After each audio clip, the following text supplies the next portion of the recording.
इस कहानी के सभी पात्र और घटनाएं काल्पनिक है। इसका किसी भी व्यक्ति या घटना से कोई संबंध नहीं है।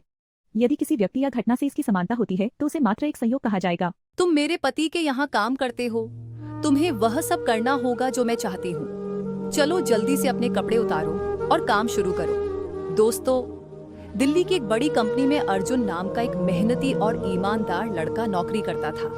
उसकी जिंदगी का एक ही सपना था, अपने परिवार को खुश रखना। उसका बॉस विक्रम बहुत अमीर था, लेकिन गुस्सैल और घमंडी इंसान था। ऑफिस में हर कोई उससे डरता था। एक दिन अर्जुन को जरूरी फाइल देने के लिए विक्रम के घर जाना पड़ा। दरवाजा खुला, सामने खड़ी थी विक्रम की पत्नी रिया। रिया बेहद खूबसूरत थी। उसे देखते ही मेरे मुंह में और बहा, पर दोनों जगह पानी आ गया था। उसने बहुत सेक्सी से कपड़े पहन रखे थे। वह बहुत गोरी और सुडौल थी। उसका शरीर एकदम लिम्का की बोतल की तरह था, लेकिन उसकी आंखों में एक अजीब सी उदासी थी।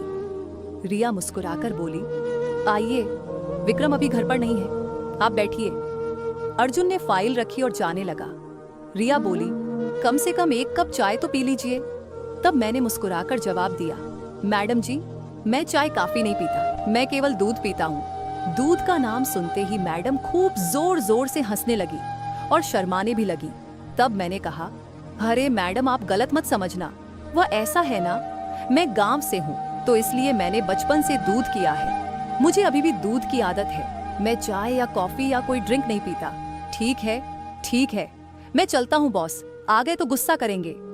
अर्जुन इसके बाद ऑफिस के कई कामों से अर्जुन का विक्रम के घर आना जाना बढ़ गया। धीरे धीरे अर्जुन को एहसास हुआ कि रिया खुश नहीं है।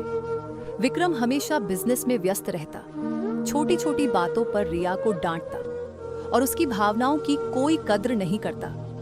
एक दिन अर्जुन ने पूछा, मैडम, आप हमेशा इतनी उदास क्यों रहती हैं? रिया मुस्कुराई, लेकिन आंखों से आंसू निकल पड़े। कुछ रिश्ते बाहर से बहुत खूबसूरत दिखते हैं, लेकिन अंदर से पूरी तरह टूट चुके होते हैं। उस दिन पहली बार अर्जुन ने रिया के दर्द को महसूस किया। दिलों का करीब आना रिया को अर्जुन की सादगी पसंद आने लगी। अर्जुन हमेशा उसकी इज्जत करता, न कोई गलत नजर, न कोई गलत बात, सिर्फ एक सच्चा दोस्त। दोनों कभी किताबों की बातें करते, कभी जिंदगी की। रिया कई महीनों बाद खुलकर हंसने लगी। उसे लगा कि कोई पहली बार उसे समझने वाला मिला है। प्यार का एहसास एक शाम बारिश हो रही थी। अर्जुन घर जाने लगा। रिया ने कहा, बारिश बहुत तेज है, थोड़ी देर रुक जाइए। दोनों बालकनी में खड़े बारिश देख रहे थे। रिया बोली, और दोनों एक दूसरे पर बारिश का पानी फेंकने लगे। दोनों पानी से खेलने लगे। थोड़ी देर में अर्जुन के कपड़े भीग गए। तब मैडम ने कहा कि चलो जल्दी से कपड़े उतारो और दूसरे कपड़े पहन लो। अर्जुन बोल, नहीं, थोड़ी देर में कपड़े सूख जाएंगे। फिर दोनों बातें करने लगे।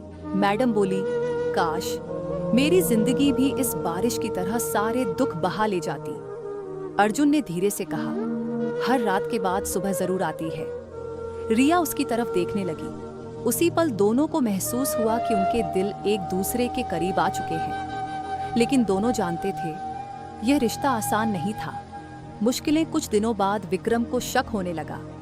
उसने अर्जुन पर नजर रखनी शुरू कर दी। एक दिन उसने दोनों को साथ में कॉफी पीते देख लिया।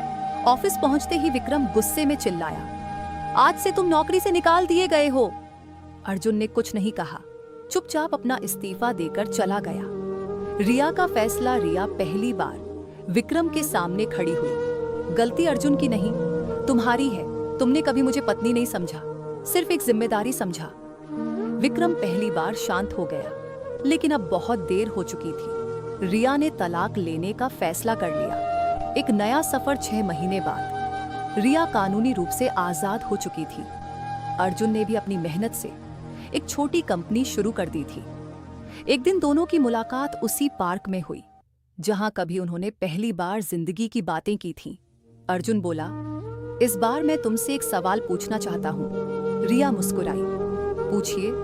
अर्जुन ने कहा, क्या अब हम बिना किसी डर के एक नई शुरुआत कर सकते हैं? रिया की आंखों में खुशी के आंसू आ गए। उसने धीरे से कहा, हाँ। अंत 1 साल बाद दोनों की शादी हो गई। उन्होंने अपनी जिंदगी भरोसे, सम्मान और प्यार के साथ शुरू की। अर्जुन हमेशा कहता था, सच्चा प्यार किसी का घर नहीं तोड़ता, वह इंतजार करता है, सही वक्त का और सही फैसले का। तो दोस्तों, आपको हमारी ये कहानी पसंद आई हो तो वीडियो को लाइक और जेवी हिंदी स्टोरी चैनल को सब्सक्राइब जरूर करना। मिलते हैं और एक नई कहानी के साथ। तब तक के लिए धन्यवाद।